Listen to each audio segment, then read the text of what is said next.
네, 안녕하십니까. 방금 소개받은 주식회사 유기산업 대표이사 박대원입니다. 반갑습니다. 이석인 교수님은 이쪽에서 했으니까 저는 이쪽에서 하도록 하겠습니다. 오늘 정말 이 바이오차 활성화 포럼 얘기까지 정말 물심양면 지원해주신 어기구 원장님 다시 한번 감사드립니다.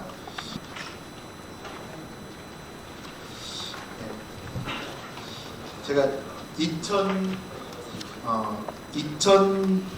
7월 3일 금요일이었거든요. 그때 정말 지금도 페이스북에다가 제가 이 글을 올렸었는데 저한테는 정말로 뜻깊은 날이었습니다. 이 날이 어떤 날이었냐면 2019년도에 4월달쯤에 바이오차가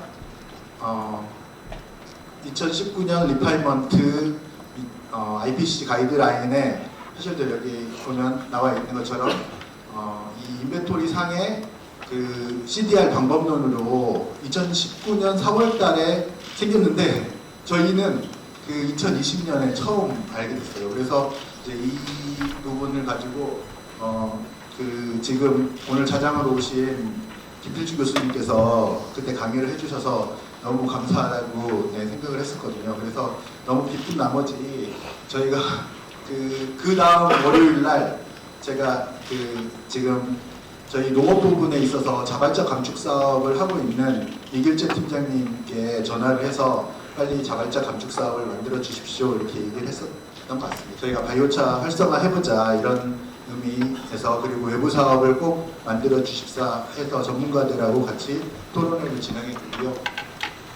그래서 그 다음에 2021년 5월 3일이었습니다. 이때 정말로 너무 빠르게 일제 팀장님께서 농업 부분에 있어서 자발적 감축 사업, 바이오차 자발적 감축 사업을 만들어줘서 너무 감사했습니다.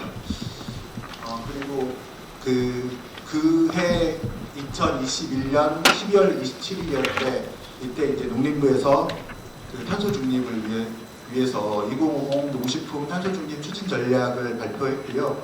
거기에 이제 보면 바이오차 보급을 토양계량제로 바이오차 보급을 하겠다. 그리고 가축 분뇨를 이용해서 바이오차를 생산하겠다. 이런 두 가지 바이오차 방법으로 탄소 중립을 이루겠다. 이런 발표를 했습니다. 그리고 농진청에서는 2024년 4월 2일에 바이오차 비료 공정 규격을 설정을 했고요. 그리고 2024년 같은 해에 저탄소 농업 프로그램을 처음 실시했고 2025년도에도 저탄소 농업 프로그램 시범 사업을 진행하고 있습니다. 이렇듯 정말로 이런 일련의 상황들이 바이오차를 발전시키기 위한 그런 방법으로 계속 바이오차 시장을 키워오고 있지만 이 일련의 과정 속에서도 문제점이 여러 가지가 있었습니다. 그 문제점을 짚어보고 미래에 대한 발판으로 삼아서 농업 부분 탄소 중립을 달성하는 그런 소중한 시간으로 만들어보자. 이게 이 토론회의 근본 취지입니다. 그래서 이걸 가지고 5가지 저희가 이제 문제점에 대해서 5가지 바이오차 사업의 문제점을 5가지로 저희가 요약을 해봤거든요. 그래서 비료 공정 규격 측면, 보조 사업의 운영 측면, 가축부 바이오차 측면, 생산자 측면, 그리고 배출권 측면 이렇게 5가지로 나눠봤고요. 이제 비료 공정 규격에서 가장 문제가 지금 문제라고 하면 문제가 될 수 있는 게 실제 이 탄소 안정도인데요.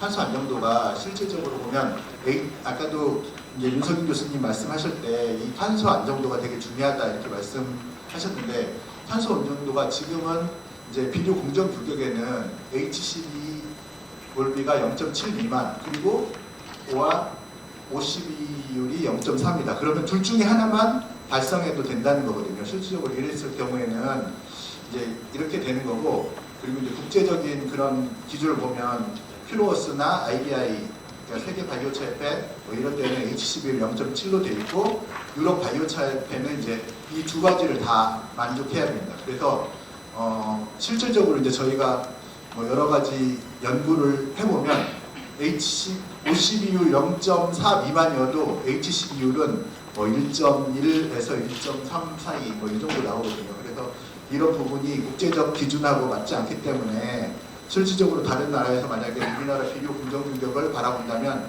이거는 그린워싱이다 이런 논란의 소지가 발생할 수 있기 때문에 이런 부분은 조금 다시 한번 재정립을 해야 되지 않을까 이런 생각을 해봅니다.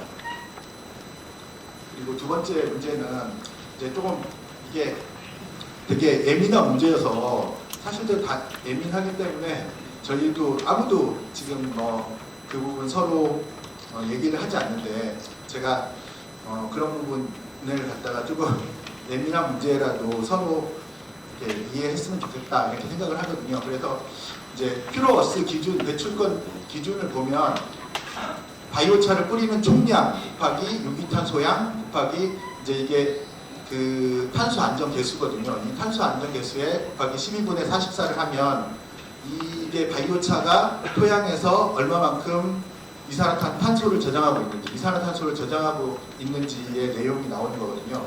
이 퓨어어스는 그 바이오차 방법 자발적 감축 사업에서 가장 많은 양을 이 퓨어어스에서 지금 담당하고 있거든요. 그래서 이 부분에 있어서 이제 저희가 네 군데 회사를 가지고 테스트를 해봤습니다. 그랬더니 이제 A사는 1톤을 뿌렸는데 온실가스 제거량이 1.66이었고 B사는 1톤을 뿌렸는데 온실가스 제거량이 0.658이었고 그 다음에 C사는 1톤을 뿌렸는데 0.379톤 D사는 1톤을 뿌렸는데 0.152톤 이 정도로 차이가 이렇게 되게 많이 났습니다.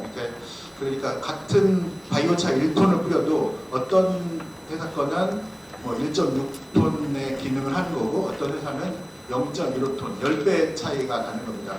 그거의 문제점은 뭐냐면 B사 같은 경우에 문제점 수분함수율 이 A사하고 B사는 거의 그 온도의 이제 범위는 같은데 만들어지는 열분의 온도는 거의 비슷한데 차이는 수분함수율이 1.5%, 1.15%고 61%입니다. 네, 그리고 C사하고 D사는 결국은 이제 탄화 안정도가 떨어지기 때문에 이 부분에 있어서 정말로 거의 이산화탄소 제거를 할 수 없다고 아까 윤석인 교수님 말씀하셨던 것처럼 아주 실질적으로 보면 마이너스가 되는 그런 경우가 발생할 것 같습니다. 그래서 이제 이 방법론에 의해서 저희가 계산을 한 거거든요. 그리고 이제 그리고 두 번째로 이제 비료 공정 규격 문제인데 이 비료 공정 규격에서 염분, 그다음에 염산부동액을 탄소량 완화 이 부분에 대해서는 축분 바이오차하고 관련이 조금 깊은데요. 이건 뒤에 가서 다시 한번 말씀드리도록 하겠습니다. 그리고 이제 두 번째로 보조사업의 운영에 대해서 말씀드리겠습니다. 지금 10억 이상의 보조사업을 하고 있는 게 3개 정도 되는 걸로 알고 있는데요. 그 중에 하나가 저탄소 농업 프로그램이고 그 다음에 두 번째로 도비사업, 이건 국비사업이고 이건 도비사업인데 전남도하고 충청남도에서 두 군데에서 하고 있거든요. 그런데 이 부분에 대해서 저탄소 농업 프로그램 같은 경우에는 이제 약간 홍보가 미비하다. 이게 실질적으로 보면 제가 현장에 가서 교육하는 거를 이렇게 들어봤거든요. 그런데 이제 현장 제가 기대한 거는 저탄소 농업 프로그램을 한다 그러면 현장에서 왜 탄소 중립이 필요한지 아니면 왜 바이오차가 필요한지 아니면 바이오차를 어떻게 쓰면 농업 생산량이 늘어나서 농민들한테 이득이 되는지 이런 것들을 얘기해야 되는데 실질적으로 어떻게 뿌리면 그러니까 이제 보조금을 잘못하면 환수 받는다. 그러니까 사진을 잘 찍어라. 이런 내용들의 그런 교육이 대부분이었습니다. 그래서 이런 부분은 조금 개선이 필요할 것 같고요. 그리고 두 번째는 지금 저탄소 농업 프로그램에 있어서는 보통 1헥타르 저희가 흔히 얘기하는 1헥타르가 3,000평인데 3,000평에 그 투입하는 게 20포 정도, 그러니까 35만 원 정도를 이제 보조를 해주면 바이오차 한 포가 한 17,500원이라고 가정했을 때 그 35만 원 정도, 36만 4천 원인데 뭐 뿌리는 거 빼고 35만 원이라고 가정했을 때 20호 정도 뿌리는 거거든요. 그런데 그 뿌리는 양이 10분의 1밖에 안 돼요. 그러면 결국은 그 10분의 3,000평을 20%를 뿌리려고 하면 그거는 농민들한테 골고루 뿌린다 그러면 농민들한테 더욱더 고역입니다. 그래서 이 부분에 대한 문제점이 있고요. 그리고 그렇게 뿌렸을 때 농민들한테 효과가 발생해야 농민들이 그 다음에 뿌리는데 효과가 전혀 하지 않는 거죠.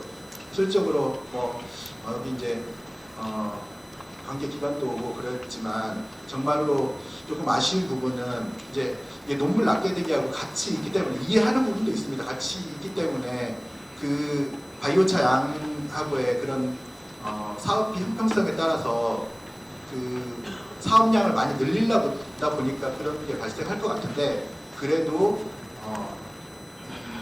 투입 비율은 어느 정도 맞춰줘야 되지 않나. 그래서 농민들이 실질적으로 바이오차를 사용해보고 생산성이 늘어나서 추가적으로 계속 바이오차를 사용할 수 있는 그런 기반이 마련되고 결국 보조사업을 하지 않더라도 나중에 가서 자발적으로 이 탄소 중립 사업을 계속 진행하는 게 그게 보조사업의 목적이 돼야 될 것 같습니다.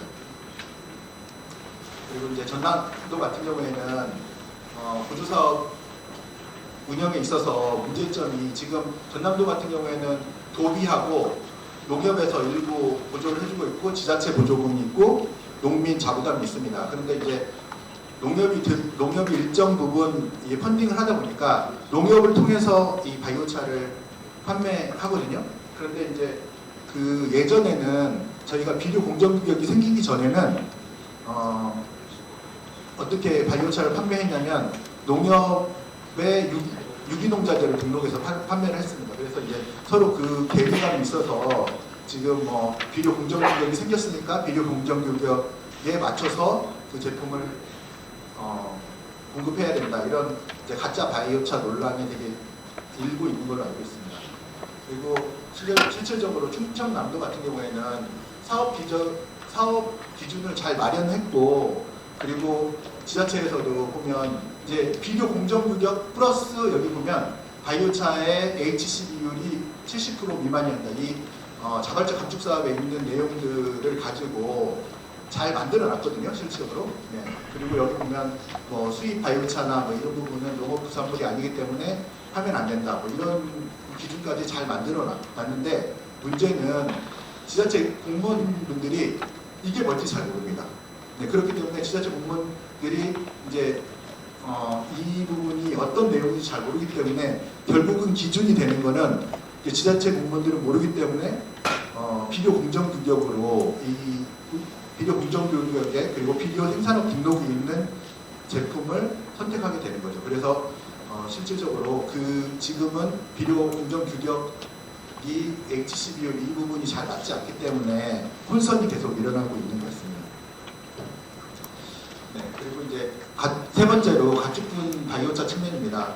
가축분 바이오차는 이제 활성화하기 어렵게 하는 여러 가지 이제 문제점들이 있는데 어떤 분들은 문제점 아니다, 이렇게 이 정도 할 수 있다, 하는데 사실대로 지금도 가장 큰 거는 우리가 가축분 바이오차는 돈분 처리, 가축분을 처리하는 거에 있어서 돈분 처리는 가스화로 하고 그 다음에 우분 처리는 바이오차나 고체 연료를 하겠다 이렇게 농식품부에서는 큰 그런 그림을 그렸는데 실질적으로 이거를 해보니까 바이오차 시범 사업을 해보니까 우분에서 염분이 되게 많은 겁니다. 그래서 염분이 많은데 이 염분을 어떻게 해결해야 되나. 그런데 염분을 해결할 수 있는 방법은 있습니다. 30% 정도의 왕겨나 톱밥을 섞으면 결국은 일정량 그 2% 이내에 들어오기도 하고 간단하게 들어오기도 하고 하는데 이 부분에 있어서 문제는 그렇게 됐을 때 결국은 가격이 코스트가 계속 올라가는 거거든요.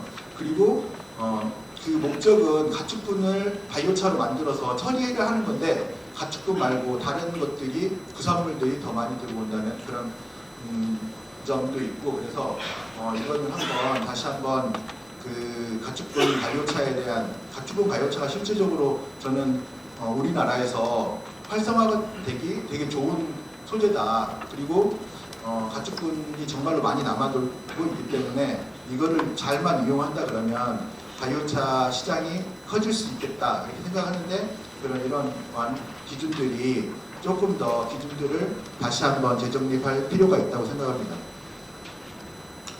그리고 이제 이게 오늘 그 환경부 수생태과에서 오셨는데 이 부분 때문에 오셨거든요. 그래서 보통 이제 저희가 가축분을 처리하려고 하면 가축분 처리법에 따라서 저희는 가축분을 처리해야 됩니다. 그런데 이제 가축분 처리법에는 지금 들어있는 거는 가스와 퇴액비, 퇴비액비, 그리고 구체연료와 그리고 점화방류 또 있나요? 네, 이렇게 있는데 지금 아직까지 바이오차는 그 가축분 처리법 안에 바이오차가 법제화되지 않았기 때문에 이거는 이제 지금 저희는 하고 있는 방법이 샌드박스를 통해서 하고 있는데 이게 활성화가 되려면 가축분의 처리법 안에 그 바이오차가 들어가야 되는 거고 실질적으로 다른 김성규 의원님이 이 부분에 대한 발의를 했고 그다음에 그 전 정부에서 조 장관님이 이거를 이제 한번 하겠다 이렇게 했는데 조금 늦어지는 것 같아서 조금 속도를 좀 내주시면 감사하겠다 이렇게 말씀드립니다. 그리고 이제 네 번째로 생산자하고 유통 측면입니다. 이 부분에 대한 거는 저희 생산자들이 조금 이제 할 말이 없는데요. 바이오차 가격이 실질적으로 다른 거에 비해서 월등히 높습니다. 그렇기 때문에 농민들이 어느 정도 효과를 보는데도 실질적으로 바이오차 좋기는 한데 너무 비싸. 이런 부분을 많이 말씀하세요. 그래서 이 바이오차의 가격을 조금 낮추는 부분이 필요할 거고요. 그리고 이제 아까 말했던 가짜 바이오차 시장에서 결국은 그 HC 비율이나 이런 부분에 대해서 이 탄소 중립하고 어차피 바이오차는 탄소 중립 시장하고 같이 맞물려 가야 되거든요.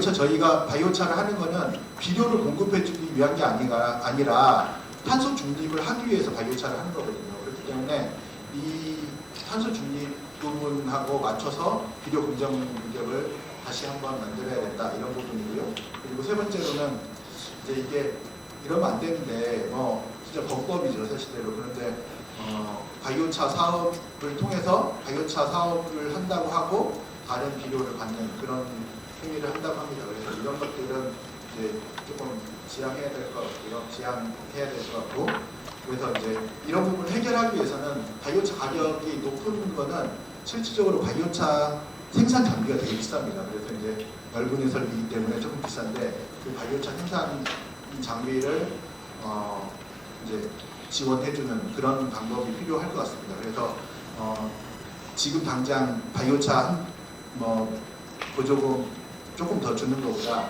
실질적으로 바이오차 생산 시설에 대한 지원이 필요할 것 같고요. 그리고 비료 생산업 등록을 위한 전문 인증 기관이 필요합니다. 이거는 지자체에서 지금 바이오차 생산에 대한 비료 인증을 하고 있거든요. 그런데 지자체 공무원들이 사실 잘 모릅니다. 그래서 정말로 그냥 등록 들어오면 현장 가보고 그냥 서류 맞게 들어오면 오케이 하는데 실제 그런 것보다 이 부분에 대한 거는 농진원이나 이런 데에서 전문 인증기관에서 얼마만큼 생산할 수 있는지 이런 것들을 인증해줌으로 인해서 그냥 비료 생산업 등록만 받고 다른 데서 가져와가지고 파는 그런 행위는 하지 않을 것 같습니다. 그리고 이제 지자체 보조사업이나 복비사업 시에 좀 이 검증이 필요합니다. 이거는 농산물 품질 관리위원회에서 조금 해야 되는 부분인데요. 보통 보면 저희도 이제 품질관에서 오면 그 무작위로 사실대로 그 제품을 가지고 검증을 해야 되는데 이제 그렇지는 않습니다. 그래서 이제 그리고 시중에 돌아다니는 그런 제품에 있어서 문제점을 조금 실질적인 그런 감독을 해야 된다고 생각합니다. 그리고 이제 감축량 산정을 하기 위해서 배출권 산정을 하기 위해서 평가를 좀 실시해야 될 것 같고 할 것 같습니다. 이거 참 예민한 문제인데요. 저희 스스로 이제 보면 제가 이거 하려고 시중에 있는 6가지 제품을 제가 가지고 이제 공인기관에 맡겨가지고 의뢰를 했습니다. 그랬더니 아쉽게도 진짜 한 제품 빼놓고는 다 기준에 이제 미달한 겁니다. 그런 것들 중에 다른 거는 뭐 HC 비율이나 OC 비율 이런 거는 그 비료 공정 규격에 있는 거기 때문에 뭐 그 부분 맞춘다 그러면 이해하겠는데 결국은 수분 61%, 53%, 수분 기준이 30%가 기준이거든요. 그런데 53%, 55%, 57% 4개 제품이 수분 기준이 이거를 넘겼습니다. 그래서 정말로 저희 자체적으로 이게 바이오차를 파는 건지 물을 파는 건지 모르겠다 이런 욕을 들어보지 않으려면 정말 자정의 노력이 필요할 것 같습니다. 그리고 이제 5번째로 배출권 측면인데요. 이게 이제 아까도 계속 바이오차는 탄소 안정성이 되게 중요하다고 얘기하고 있잖아요. 탄소 안정성 제대로 맞춰야 사실대로 국가 NDC에도 저희가 반영할 수 있거든요. 탄소 안정성 맞추지 않으면 NDC에도 반영할 수가 없기 때문에 이게 이제 꼭 탄소 안정성 부분을 다시 검토를 해주셔야 되고, 그 다음에 이제 발전소 부산물인데 실질적으로 이 발전소 부산물에 대한 감론을박이 많이 있는데요. IPCC에서는 이 부분에 대해서 원료의 추가성 부분에 있어서 이 발전소 부산물을 넣지는 않고 있습니다. 그리고 배출권 사업을 했으면 활동보고를 해야 합니다. 근데 우리 보면 저탄소 프로그램도 그렇고 지금까지 제가 활동보고 했다는 걸 보지 못했거든요. 그래서 활동보고를 통해서 얼마만큼 탄소 저감을 했는지 이런 보고가 이루어져야 더욱더 바이오차 사업이 발전할 것 같습니다. 해결책은 한번 책자로 보시면 될 것 같고요. 그래서 이제 마지막으로 이제 건의사항을 한번 제가 올려봤습니다. 그래서 바이오차 보조 사업을 좀 확대해 주셨으면 좋겠습니다. 저번 오늘도 바이오차 한다고 하니까 많은 업체들에서 오셨는데 바이오차 보조 사업이 많이 늘어나면 업체들도